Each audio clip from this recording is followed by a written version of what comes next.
Okay, good afternoon. This is Jeannie Alice Bruce, and I'm live in Oxford with the McLaughlins. And we also have the perinatal social worker, Christy Whitley, and the president of the Healthcare Foundation, Stephen Blaylock, with us. And today we are talking about the neonatal intensive care unit and their patient assistance funds. But the first thing we want to do is introduce our special guests. So Matt and Brittney, tell us a little bit about yourselves and just tell us who you are. So you can lead us off. Okay. My name is Brittney McLaughlin, née Whitten. I'm from Southern Indiana, was born and raised there for 18 years and now have spent almost the same amount of time below the Mason-Dixon line. Went to college at Jacksonville State and played volleyball there. And Really good volleyball. met my husband, and we bounced around from Florida to Mississippi, where we landed here in Oxford 8 years ago. Okay, 8 years ago. Great, thank you. Matt, tell us about yourself. I'm not as good of an athlete as she was, but I'm Matt McLaughlin from Tampa, Florida originally. Played baseball at Jacksonville State. That's where I met Brittney. And as my coach told me when I left, that's the best thing that I got out of that experience, which is true. Certainly wasn't a major league career, but we had a good experience there. And then we moved back to Tampa for a year, and then divine way found our way here. And to the best kept secret to anyone not from Mississippi, and I'm now the assistant athletics director for development at Ole Miss, and about to start year 9, which is hard to believe. So Great. Well, thank y'all so much for your time today. Thank you for joining us. Well, tell us about your family first. You have a daughter. We have a 7-year-old. Okay. And Finley was, as this is for medical purposes, I suppose, she was an uncomplicated singleton pregnancy. Okay. I carried her for 39 weeks, and we spent about 2 days in the hospital and came home. She's a first grader at one of the elementary schools here in town. Okay. And she has a new favorite thing every week and yells at us. Yeah. So. The time between when we had Finley and when we decided, we vacillated quite a bit between are we a one kid family? She looks like her daddy and she acts like me. The best of both. Well, yeah. I'm gonna take your word for it. She is opinionaed and talkative and feisty. She's wonderful, but we learned kind of when we moved to the South, and maybe it's a generational thing to have stair-step kids. And having kids every 2 years means you're pregnant sooner than that. And it just was not something that sat well with me. Didn't feel right. Right. And so we decided to wait a little bit and wait a little bit. And when we did finally decide to try again, Finley was about 4 1/2. Okay. And we got pregnant pretty quickly and miscarried, had a miscarriage at 9 weeks. And took a bit of time to recover from that emotionally, but we knew pretty immediately that we wanted to go ahead and try again. And so we tried for, I think it was 3 months. And the triplets that we have are spontaneous, natural, monodi +1 Okay. triplets. And Okay. to interject quickly, Sure. in the first appointment, there was just twins. Okay. That's what they told us. Okay. It was just twins, so we just come off the miscarriage, it was difficult. So 2, you're like, man, kind of a God thing. Yeah. And all of a sudden, we go back, a couple weeks later. It was early. That first appointment was 6 1/2 or 7 weeks, and then we went back at 9. Oh, wow. She's like, I kind of have a feeling, but I there's missed 3 in one. there. That's what our... Yeah, and she's the nicest lady in the world. And at that point, all of the nurses and doctors all came in, and they're like, we got to see this. Oh, my Our goodness. sonographer has been, Yeah. she's been an ultrasound tech for a couple of decades now. She scanned me with Finley and has become a good friend. And she said, I've only seen 3 triplets. I've only been able to see 3 triplet pregnancies, but I've never seen a spontaneous one. Wow. I've never seen identical +1. So our girls, Miller and Ellis, are identical. Okay. And Brooks is our fraternal, our boy. And we spent the better part of that 3 or so weeks between when we were told it was triplets until our next appointment Googling, and it was What was that like? Stressful and terrible. Once you know the name of a thing, you can better research it and kind of prepare for it. And knowing what monodi means is monochorionic diamnionic. Okay. So sometimes twins can be fraternal, which means they have their own placenta and their own amnion. They're, for all intents and purposes, simply siblings that share a birthday. Okay. They are not identical, and then there are monochorionic diamnionic, which is what we have, where they share a placenta, which means they are identical, Okay. and they share a chorion, big chorionic sac, but they have their own amniotic sacs. Okay.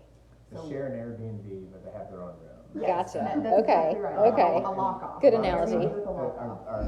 Our doctors and people used to call them the pair and spare. It's the affectionate. Yeah. Pair and a term. spare, okay. So, That makes sense.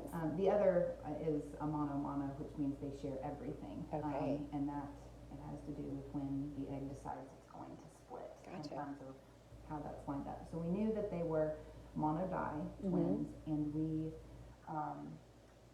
researched and then kind of cautiously backed away and researched some more, because there is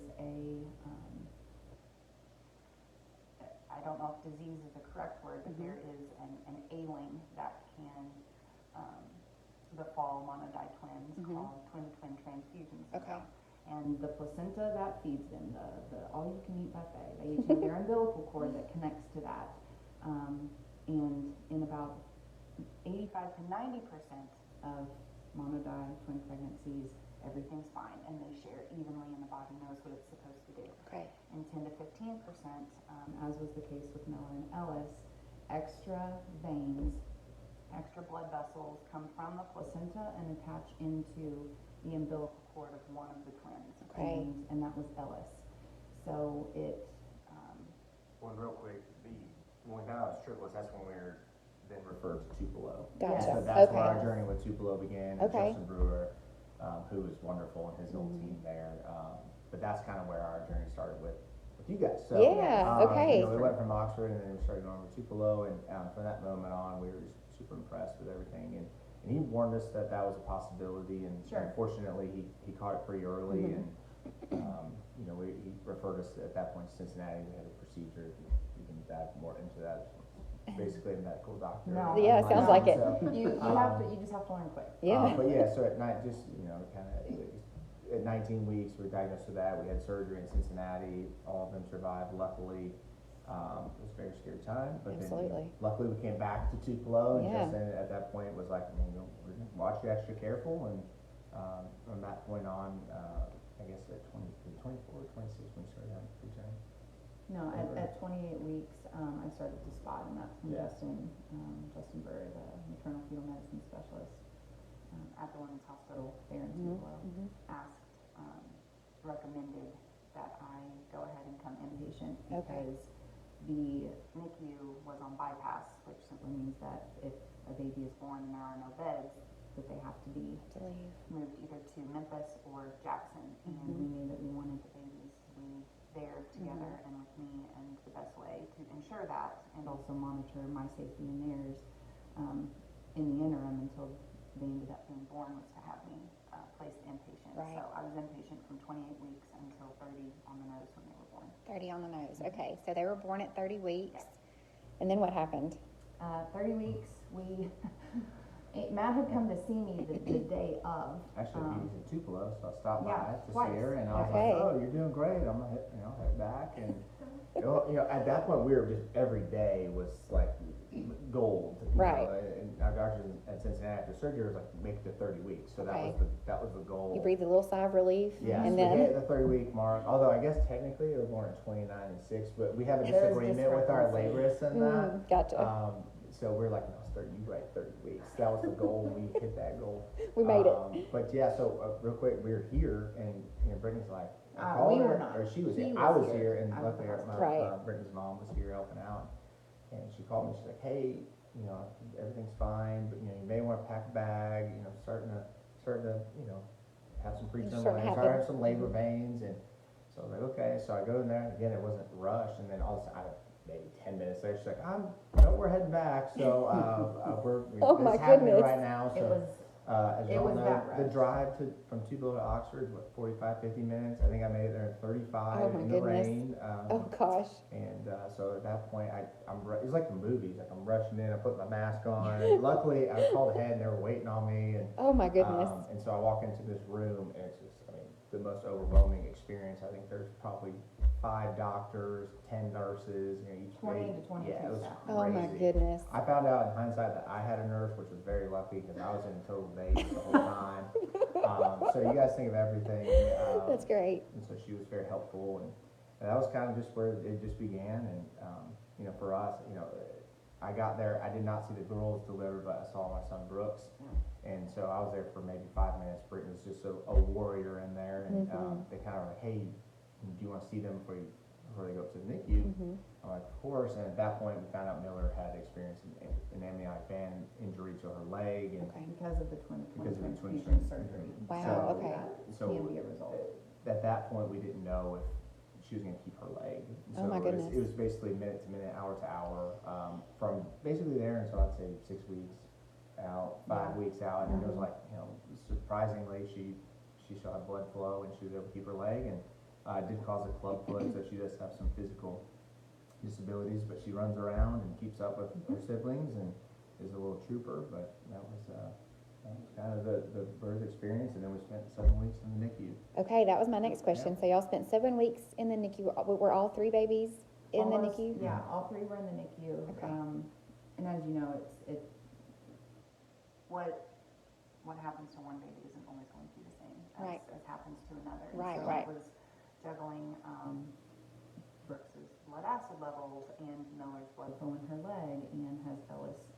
Even the simple things, did my baby poop today? Right. Even things like that, because it could be neck, it could be bowel loops, it could be 100 other things. So we had to, just little bites of as much information as we could take, and then kind of shut that off to deal with something else. Right. Drinking out of a fire hydrant. Yeah, What it feels yeah, like. sounds Even like it. just with one. You know, in our case, we knew we were gonna head to the NICU, so it wasn't. That- You know, that wasn't a surprise A visit. lot of parents don't. You know, it's a total shock. Right. It's preterm labor or whatever issue has caused preterm delivery. So, you know, I think for us, at least we felt somewhat prepared. But again, it was drinking out of a water hose or fire hydrant. It Absolutely. felt like, so. Yeah, 7 weeks to the day almost for all of them, and that's pretty atypical with multiples or high order multiples that they come home in such a short span of time. Ellis came home first, and 2 days later, Miller and Brooks were released as well. So Okay. there wasn't, and we were so glad to have them home with us, but Right. there wasn't You guys really didn't an send home a bunch of adjustment. nurses with us. Yeah, so we there were expected- no- It's just y'all. It was us and my mother-in-law, and then we were like, well, where did all the nurses go? You know, well, I gotta change all these diapers. And, As disconcerting as the dings and Yeah. monitors and things are Yeah. when they're there's also a measure of comfort to Right. having them tell you every single vital stat. And if something happens, somebody's there to handle it. Right, It's right, not you. Right. and we were blessed with some great nurses and doctors and Yeah. staff there. And, Yeah. One we felt actually fortunate. that lives in our neighborhood, Yeah. so we knew if we really needed something, You were at close 2 a.m., by. we could call. Right. But they came home within 3 days of each other, so we went That's great. from 1 to 2 to 4, and Our 7-year-old loved it when one came home. It's like a baby doll. And then Yeah. there's 2 baby dolls, and then the third one is like, I'm not She's- sure. I'm not sure. We We started should send it getting, back. we started getting the question about return policies and those types of things. So, Because it she was good. 5 at the time, is that right? She had She was just two. newly minted, so they were born January 28th, and Okay. her birthday is March 1st, but they came home on the 10th and 13th. So she had She had her 5th birthday, and then 2 weeks later. Happy birthday. Yeah. Yeah. Happy birthday. Luckily in the NICU though, she used to rave the weekend room. Oh, They yeah. were really great about helping us there because it was When we tough get with there, her when there. we leave, Yeah. Yeah. knowing she could go in and grab anything, but we could do that too. That was, Right.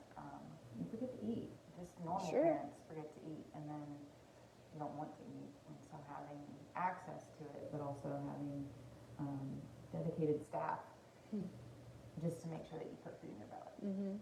That's great. So how long ago was this? How old are the babies now? They are actually today, did you realize, today? I knew it was about the right week. Wait, it's not an anniversary, so No. I know. No, They're today, corrected. they are 2 years Yeah. corrected. Okay. So if they had been singletons,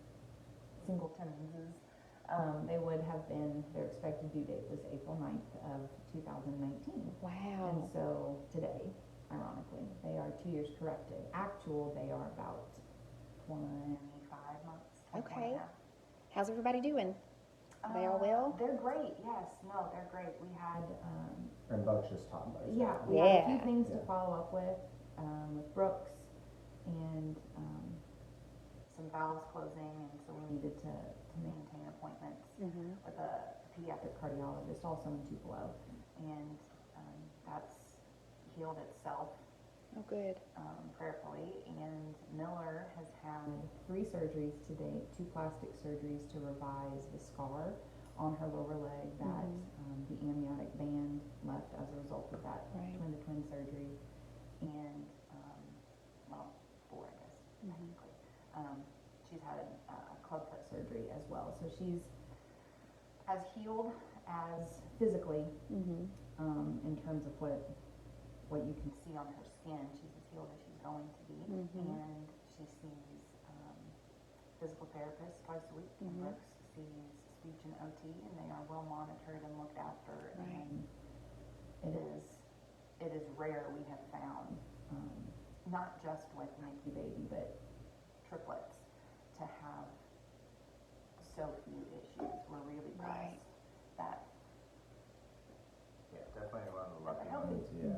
When you're in the NICU, I mean, you see things that, and Christy was great at, told me this, I remember one time, you almost do this you go through this process where you're like, well, this is hard, but like, I just saw that looks really hard, you know, and Christy was great, 'cause she's like, look, just because that may be more challenging, but that doesn't make your situation less challenging. Absolutely. So, it's great to have people like Christy there too, just to keep you down to earth and, to make you realize like, hey man, eventually we'll get through this, and it seems like an eternity ago, Right. but some of those vivid memories are still jarring, you know, sometimes I'll hear a ding and I'm like, Whose monitor? was that a her Right. monitor? Right. You know, we ended up getting some monitors for the babies, cause we just could not, it was hard, to kind of separate that, we Yeah. couldn't sleep, and, you know, we were talking about, you know, monitors, hopefully that you guys are gonna be looking into to get for parents before this, and, it was hard for us to sleep at night when they're in the NICU, so. Absolutely. And, you know, just you don't really know what you need and what you don't know when you're in the NICU as a Right. parent.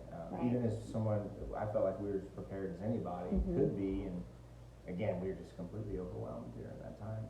So, Right. but it's still a great experience, the staff there, we still talk to Christy all the time, so, we had just such a great experience at Tupelo, and, Good.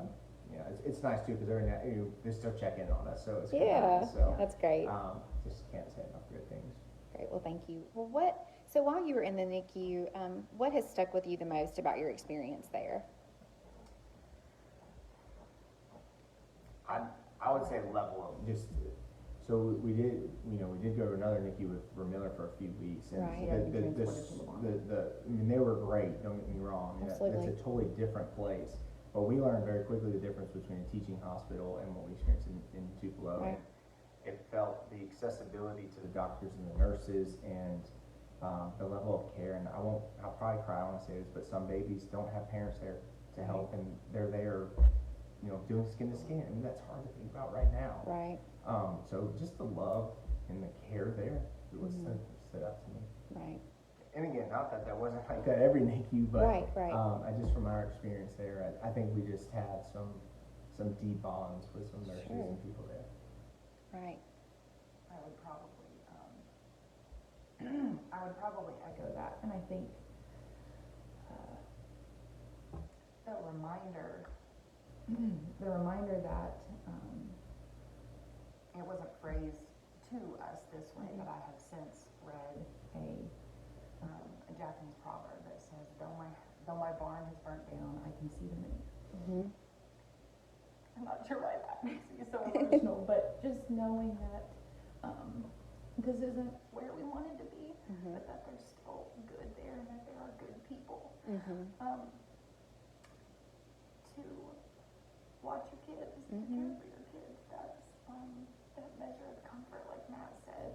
You know, it's not Finley's pregnancy. It's not uncomplicated. Whether there's an epidural or a C-section, all of that kind of it makes no difference Right. in the big scheme of things. And I think for me personally, it's a misstep to say that we both would agree to that as parents, knowing that there was the level of care that we could expect in our absence was something that made all the difference. Right. It really It did. evolves too, and everybody's different. There's not a book that says, here's the, nobody can come in and say, here's a guide to the NICU. Right. As much as I would love to write that book, to help people, everybody's situation's So different. so different. Mhm. And, you know, I think the staff there and the doctors recognize that, and there's a lot of information that you need to digest, but they make sure to prioritize what you really need to know and what is Sure. kind of standard Right. operating procedures. And, I think too, just knowing how to deal with parents who are just completely overwhelmed. And Right. we joked about that story about coming in and saying, hey, why don't you go get a milkshake or something to get out of here, because I was experiencing a little bit of Nicu Psychosis where it was difficult for You me spend to so much leave. time around those Um, dings and monitors. Right. Well, I remember one time, Trapped almost. you know, I remember texting Brittney, I'm like, hey, I'm about to head back. And I swear to you, the next thing I know, it was 2 hours beyond that. And Yeah. it just, I had not left, and time had totally slipped from me. Right. And, it's just hard to leave, and so, you know, you need staff to be able to recognize those things and Mhm. care enough to maybe be uncomfortable. Probably not comfortable to say that to a parent, Right. but, clearly I was losing my mind a little bit, and, so Christy recognized that, and, it was, I think, one of the top 5 things I remember from that experience. Again, it was nothing crazy, just Christy caring, Yeah. keeping an eye on us. And noticing all that those you things. needed, in addition Yeah. to your babies Right. needing help and Yeah. care, but You're that you not needed some helping support anything too. by being here. Right. Right. Right. Okay, well, I'm gonna, switch the camera over to Christy Whitley, our perinatal social worker. Christy, introduce yourself. Tell us who you are. I'm Christy Whitley. Been at the medical center for almost 15 years.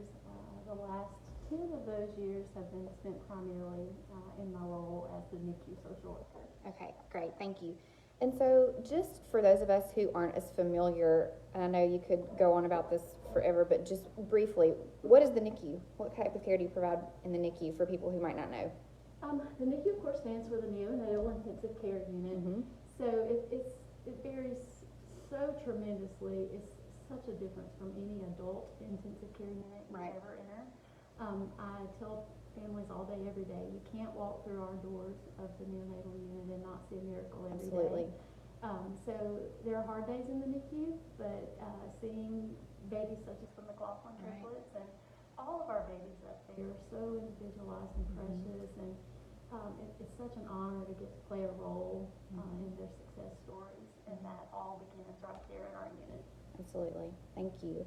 So let's talk about the NICU and Women's Hospitals funds through the Healthcare Foundation. We're here to talk about Brittney and Matt's story, but also to talk about those funds, and you oversee the use of those funds. And so, can you just tell us a little bit about what kinds of things those funds help with? What are the things we're fundraising for today? The needs are so broad.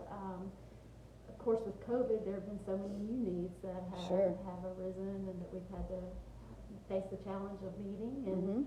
taking care of our families. One of the biggest things is access for parents to be able to come Right. and visit with their babies. And what most people often take for granted, such as having reliable transportation to come Right. and visit. We get babies as far as 3.5 hours away from Tupelo Right. sometimes. Right. So, factoring in all the barriers that would keep parents from being able to be present and Mhm. participate in their baby's care and learn their baby's care and to simply bond with them, Mhm. that can prove to be very challenging. Mhm. You've got parents who are obviously not able to work either because of a high-risk pregnancy or just an inability to work while Right. the baby's in the NICU. Mhm. So the financial needs are great. Right. Transportation is one of the biggest issues, but also taking care of mom and dad in Mhm. addition to the baby. You forget to take care of yourself, like Brittney and Matt mentioned, Right. and if we don't have access to ways to remind them to do so in the unit, oftentimes parents go neglected. Right. Things such as simple as a meal, Right. reminding them to eat. we're asking for breast milk, but Yeah, right. have we made sure that mom's staying hydrated? Right. Have we made sure that mom and dad have even eaten today? Right. And you often, if you're, you know, low on funds and it's already challenging to get to the unit, Mhm. the last thing you're gonna do is spend money on food for yourself, Right, right? it's true. So having the availability of gift cards to be able to say, okay, go get a milkshake, get out of here for a few minutes, Mm-hmm. you know, that alleviates the emotional strain of Mhm. living a NICU journey, Sure. but it also provides the bare essential need of nutrition Absolutely. that our families need. So transportation, making sure that mommy and daddy are also taken care of while Mhm. they're there. Mm-hmm. Sometimes we have unique situations where babies have to be transported to a higher level of care for a Right. surgical procedure, and parents don't have a way to get to that hospital wherever it may be. Mm-hmm. So having resources to tap into in those moments, whatever it may be, to keep that family unit as intact as we can. Right. To be able to have parents to go and be there with their baby. Mm-hmm. It's just meeting basic human needs, what so many people would never even see as a need, we see on a grand scale Every day. Right. How many babies do you normally have in the NICU? We can have up to 50. Now, we've Okay. not ever had 50. I think probably the highest we've had in my years there has been 40. Okay. Generally, on a day-to-day basis, we have anywhere from 28 to 32. Okay. It's a lot of families every day that need our support and care, so thank you. So what kind of difference does it make for parents of NICU babies just to have a little bit of extra support from funds through the Healthcare Foundation? It makes all the difference. Right. You know, I've often heard nobody cares how much you know Right. until they know how much you care. Absolutely. And if someone's basic needs aren't being met, it's hard for them to hear anything else. Mm-hmm. You know, you've got to meet them where they're at, show that human compassion, meet their needs so that you can help them. Right. And that's one of the best parts of my job is meeting them where they're at, Mhm. assessing what their needs may be, and then doing everything we can to meet those needs. Thank you. Matt and Brittney, we appreciate that y'all wanted to share your story today and to help us spread the word about these NICU funds, because while you were there, I'm sure you saw not only what you guys dealt with, but what other families dealt with. So thank you for helping us spread the word about this. Can you just tell us quickly why this cause was one you wanted to lend your voice to? How couldn't we? Right. That's probably the easiest way to put it. Right. As Matt said, there's lots of stuff that we just don't have time now that we have kids running around. But blessedly, we just don't have time to process still. Right. But when you take a minute to think about the difference that it makes having gas cards put in our hand, having little toys and books given to us to give to our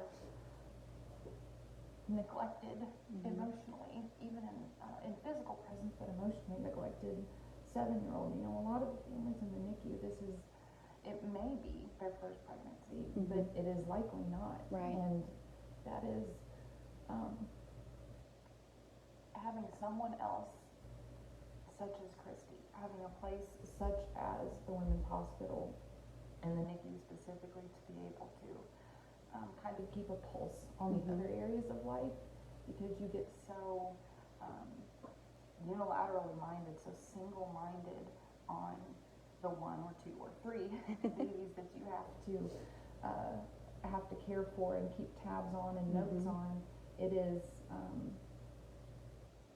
I just don't think that there are adequate words. Right. Thank you. Yeah, and again, how could we not? And, I hope this doesn't sound too hyperbole, but we'll probably do whatever we can for as long as we can until every NICU baby goes home, because I mean, you're talking about survival in the Right. NICU. It's not, is this issue going to be lingering? Like for Miller, I honestly could care less if she lost her leg. We were worried about her living. Right. So Yeah, but you got to bring her home. when you're talking about that, you're not talking about what we're eating for dinner tonight. So Right. going into the WeCare room, because I don't want to freaking leave for 20 minutes and have to scrub back in. Right. That's 5 more minutes that I would have to take to not be away from my baby. So Right. being able to go in, and I can't remember a few times I walked in like, oh, there's food there in the family room, so I don't have to leave. And as Christy said, I mean, there's times where money got real tight. We had, there's people that are certainly less fortunate than we are. But there are times where I'm like, man, I got to put this gas on the credit card because, I want to overdraft. And that's a very real problem for people. So for Chris to be coming back, hey, here's a $100 gift card, it's just such a blessing. And so again, I think for us, just we won't stop. And hopefully we can do what we can, when we can, as long as we can, to help families and babies. Because they're warriors. Families are warriors. The babies are warriors. Christy, the nurses, they don't wear capes, but they should because they're superheroes. And, Absolutely. I hope, whoever's watching today, you'll, do what you can to help, whether that's writing notes to parents, sending gift cards, donating, hopefully a lot of donating, but, because the needs will continue to grow and they evolve, and, hopefully you'll kind of join the carry the banner with us to help NICU families and their babies, doing what you can, so. Thank you for letting us Yes, thank you. share our story. Thank y'all and so hopefully, much. Kind of shed some light on what the challenges are. Yes, thank you. Thank y'all so much. All right, Stephen, you're going to close us out. Give us the information on how to donate. How does somebody donate to the Healthcare Foundation NICU Fund? www.nmhsfoundation.org. I believe there's a button there, but if not, you can go into programs and make a gift. The We Care Room is an unbelievable asset for those families. I was lucky. We didn't visit the NICU and aren't with Stacy and my three, but that resource is there for any patient or family member who needs it. Our office is located in Tupelo.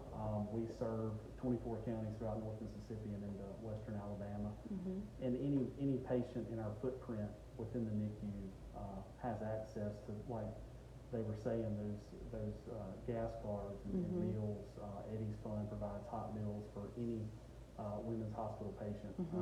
You'll see that on our site also. But again, thank you both. Goodness, what a powerful testimony, and thank you for inviting us into your home. Absolutely. Again, if you want to support us, please visit www.nmhsfoundation.org. We'll put that link in the comments. Stephen, the last thing I want you to cover is just something that I think is important about what sets the Healthcare Foundation apart, and that is that 100% of your gifts go to their intended purpose. Can you just cover that?